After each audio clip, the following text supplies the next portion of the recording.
m'appelle Andrea Manuguera, je vais bientôt avoir 54 ans et je suis hypnothérapeute et coach en développement personnel. Je suis hypnothérapeute et coach depuis 2010. Je me suis formée à l'IFHE, l'Institut français d'hypnose humaniste et ericksonienne, où j'ai fait d'abord de l'hypnose ericksonienne, et puis quand j'ai commencé à pratiquer l'hypnose ericksonienne, je me suis aperçue que je travaillais un petit peu en humaniste, donc j'ai dit allez, on va se former à l'humaniste.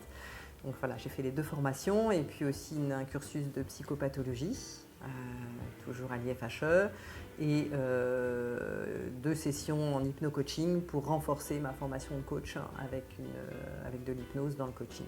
Voilà. Je fais aussi de l'intégration des réflexes, réintégration des réflexes, qu'on appelle IMP, intégration motrice primordiale. Je fais de la cohérence cardiaque. Je me suis formée à la cohérence cardiaque avec le docteur David Oharé, qui était le collaborateur de David Servan-Schreiber. Donc j'utilise beaucoup la cohérence cardiaque au cabinet. En tout cas, je l'utilise, je montre aux gens comment pratiquer, après à eux de le faire ou pas. Et puis EMDR. Il n'y a pas un type de personne en particulier. Après, en termes d'âge, bon, je m'occupe des petits-enfants à partir de 3-4 ans avec les réflexes et puis aussi avec l'hypnose. Pour voilà, des petits soucis d'enfance. Et puis après, je crois que la personne la plus âgée qui est venue me voir devait avoir 85 ou 90 ans, quelque chose comme ça. Donc, bon, des gens qui sont en activité, des gens qui sont entre 2 activités professionnelles aussi et qui se cherchent un petit peu, des gens qui ont des maladies graves et qui cherchent un accompagnement.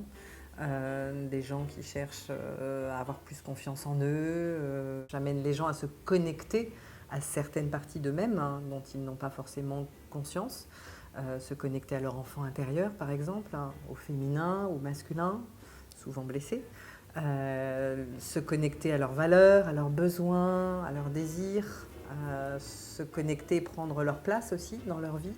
Souvent les gens ont l'impression, en tout cas les gens qui viennent me voir, c'est souvent dans ces sujets-là, j'ai pas ma place, je ne trouve pas ma place, je ne sais pas qui je suis. Voilà, et qui les amène du coup à avoir des problèmes de confiance en soi.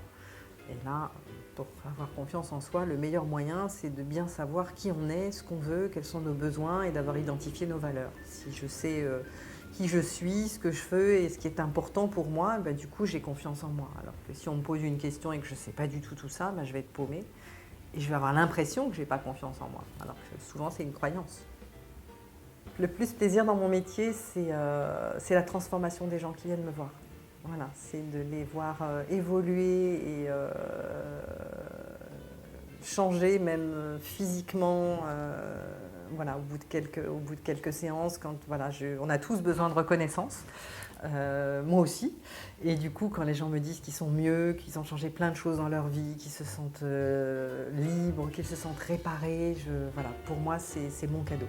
Et j'estime avoir énormément de chance de faire le métier que je fais aujourd'hui.